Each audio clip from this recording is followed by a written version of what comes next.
नमस्कार सभी पेंशनधारकों का स्वागत करते हैं एक बार फिर से हमारे इस YouTube चैनल पर। दोस्तों इस वक्त की ईपीएस पेंशनधारकों के साथ साथ कर्मचारी पेंशनधारकों के लिए भी बड़ी खबरें निकलकर सामने आई हैं। जी हाँ दोस्तों, ईपीएस 95 पेंशन योजना को लेकर पहला बड़ा अपडेट निकल कर आ रहा है कि 49,000 ईपीएस पेंशनर्स को 11 करोड़ रुपए की पेंशन मिली है और मंत्री ने इसको लेकर ये बड़ी घोषणा की है। तो एम्प्लॉयज प्रोविडेंट फंड ऑर्गेनाइजेशन के तहत मिलने वाली ईपीएस 95 पेंशन योजना के में 11 करोड़ रुपए की राशि जो है 49,000 पेंशन धारकों के खाते में किस प्रकार और कहां पर ट्रांसफर की गई है, इसके बारे में दोस्तों आज की इस वीडियो के अंदर बात करेंगे। वहीं दोस्तों केंद्र सरकार के कर्मचारी और पेंशन भोगियों के लिए एक और बड़ी खुशखबरी आ रही है। डीए संघ डीआर में बढ़ोतरी का ऐलान आप सभी के लिए हो चुका है। वेतन और पेंशन के अंदर आप सभी के लिए बम्पर बढ़ोतरी देखने को मिलेगी।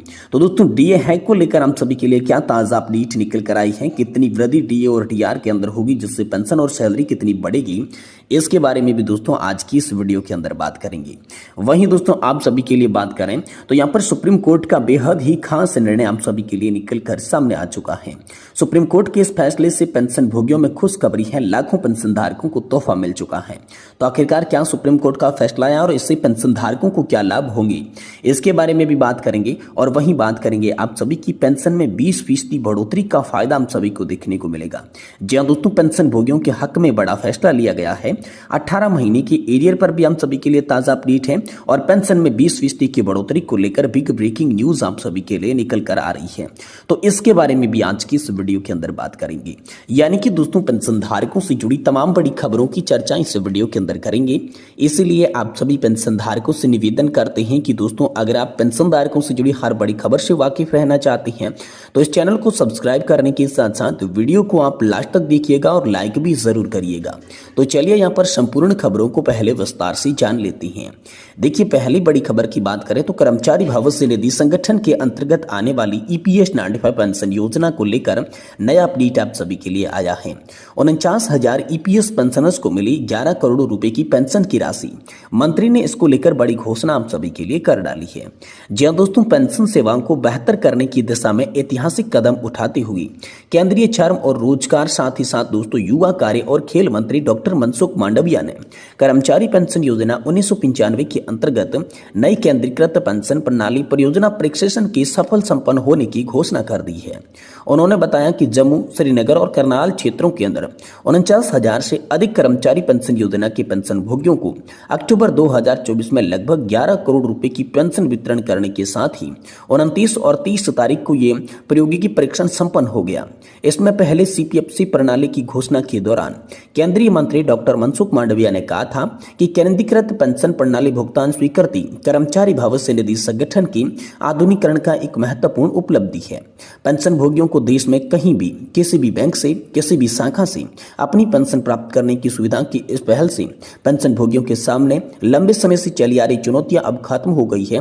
एक निर्बाध और कुशल संवितरण तंत्र सुनिश्चित हो गया है, जिसके तहत 49,000 पेंशन भोगियों को अब तक 11 करोड़ रुपए की राशि ट्रांसफर की जा चुकी है और आने वाले सभी पेंशन भोगियों के ऊपर ये यहाँ पर जो है नई सीपीएफसी प्रणाली जो है नई केंद्रीकृत पेंशन भुगतान प्रणाली ये लागू होगी और पेंशन धारकों को इससे बड़ा फायदा मिलेगा। ये बड़ी खबर आप सभी के लिए निकलकर सामने आई है। वहीं दोस्तों अगली बड़ी खबर की बात करें तो सुप्रीम कोर्ट का एक और निर्णय सामने आया है। सुप्रीम कोर्ट की इस फैसले से पेंशन भोगियों में खुशखबरी है, लाखों पेंशन भोगियों को यहाँ पर तोहफा मिल चुका है।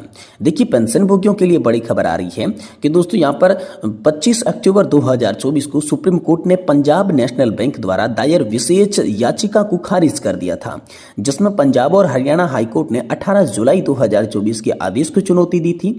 इस आदेश में कहा गया था कि पेंशन भोगियों की कम्यूटेशन की रिकवरी 11 साल 6 महीने में पूरी हो जाती है। इसके बाद सरकार के पास इसे जारी करने का कोई अधिकार नहीं है। हाईकोर्ट ने सभी प्रस्तावित पेंशन भोगियों की रिकवरी रोकने का आदेश दिया था। इस फैसले को पीएनबी में सुप्रीम कोर्ट में चुनौती दे दी।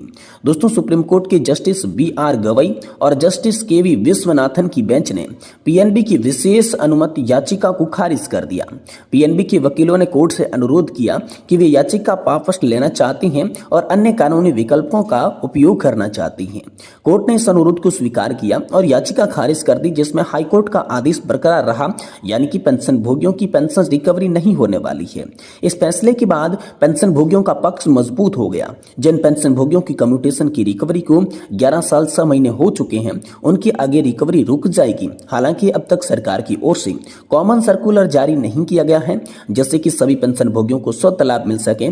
लेकिन दोस्तों कुल मिलाकर इसकी बात करें तो सुप्रीम कोर्ट का यह आदेश पेंशन भोगियों के लिए एक महत्वपूर्ण जीत है कि अब सभी पेंशन भोगियों को उनका हक दिलाने के लिए संगठनों को एकजुट होना पड़ेगा और विशेष याचिकाएं दाखिल करनी होगी जिससे उनके साथ न्याय हो सकेगा। वहीं दोस्तों अगली बड़ी खबर की बात करें तो केंद्र सरकार की कर्मचारी और पेंशन भोगियों के लिए खुशखबरी आ रही है। डीए और डीआर में बढ़ोतरी का ऐलान हो चुका है। वेतन में आप सभी के लिए बम्पर बढ़ोतरी होगी और सैलरी की राशि बढ़कर आप सभी को मिलेगी। केंद्र सरकार के कर्मचारी और पेंशन भोगियों के लिए महत्वपूर्ण अपडेट आई है। जनवरी 2025 से उनके महंगाई भत्ते यानी कि डीए और महंगाई राहत यानी कि डीआर में बढ़ोतरी की संभावना है। इस बढ़ोतरी का ऐलान जनवरी और जुलाई में होने वाली वार्षिक अपडेट के आधार पर किया जाता है। इस बार बढ़ा हुआ डीए और डीआर कर्मचारी और पेंशनधारकों के वेतन और पेंशन में वृद्धि करने वाला है। जनवरी के लिए डीए और डीआर वृद्धि का निर्धारण जुलाई से दिसंबर तक के एआईसीपीआई सूचकांक से किया जाता है, जबकि जुलाई के लिए एआईसीपीआई सूचकांक निर्धारण जनवरी से जून तक के आंकड़ों पर होता है। अब इस बार जनवरी 2025 के लिए महंगाई भत्ता और राहत वृद्धि जून दिसंबर तक एआईसीपीआई सूचकांक के आधार पर की जाएगी। फिलहाल जुलाई और अगस्त के सूचकांक पहले ही जारी किए जा चुके हैं, जबकि सितंबर का सूचकांक हाल ही में जारी किया गया है।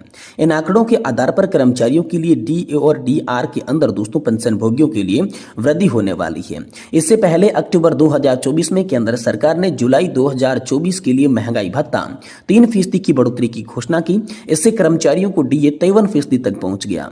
इसके परिणाम स्वरूप कर्मचारी के वेतन में एक और वृद्धि हुई जिसमें जीवन स्तर बेहतर बनाने में मदद मिली और अब आगे आने वाले समय में आप सभी के लिए डीए के अंदर और डीआर के अंदर और भी वृद्धि होने वाली है। ये बड़ी खबर निकलकर सामने आई है। वहीं दोस्तों अगली बड़ी खबर की बात करें तो पेंशन भोगियों के हक में फैसला 18 महीने की एरियर पर ताजा अपडेट, साथ ही साथ पेंशन में 20% बढ़ोतरी का सभी पेंशन भोगियों को मिलेगा फायदा। जी दोस्तों पेंशन भोगियों के 18 महीने के ईए पेंशन भोगियों को फैसला यहाँ पर जो कोर्ट का फैसला आ चुका है।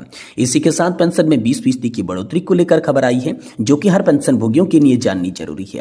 अब कम्यूटेशन की अवधि 15 साल बीत जाने के बाद भी अगर आपकी कम्यूटेशन की कटौती बंद नहीं होती है तो आप चेक कर लें कि कहीं आपने एमएससीपी और नहीं मिले हैं या फिर दोस्तों इसके लाभ आपको मिला है तो दोस्तों इसी के कारण बेसिक कटौती हो रही है जिसका हिसाब पेंशन की कटौती से बंद भी किया जा सकता है।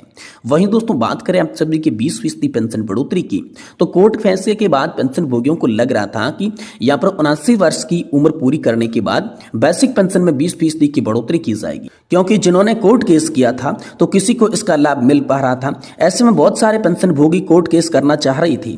आपको मैं बता दूं कि कोर्ट केस करने की जरूरत नहीं है। जितना भी पैसा कोर्ट केस में आप खर्च करोगे उतना दोस्तों 80 साल के बाद ही आपको फायदा मिल पाएगा। यानी कि सुप्रीम कोर्ट के आदेश के बाद ये साफ हो गया कि आप सभी की जो 20% पेंशन की बढ़ोतरी है वो दोस्तों 80 साल ऊपर होने के बाद ही मिलेगी।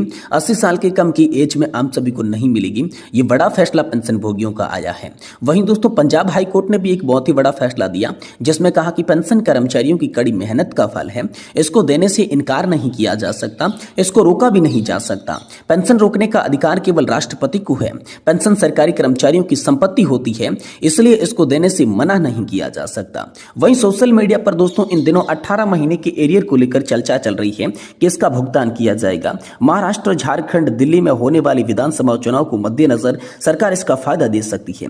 लेकिन आपकी जानकारी के लिए बता दें सरकार इसको लेकर पक्ष में नहीं है। फिर भी सोशल मीडिया पर आए दिनों इस प्रकार की खबरें चल रही हैं तो आप उन अफवाहों पर बिल्कुल भी ध्यान नहीं दें। अभी तक दोस्तों 18 महीने के डीए एरियर पर सरकार ने कोई भी फैसला नहीं लिया है।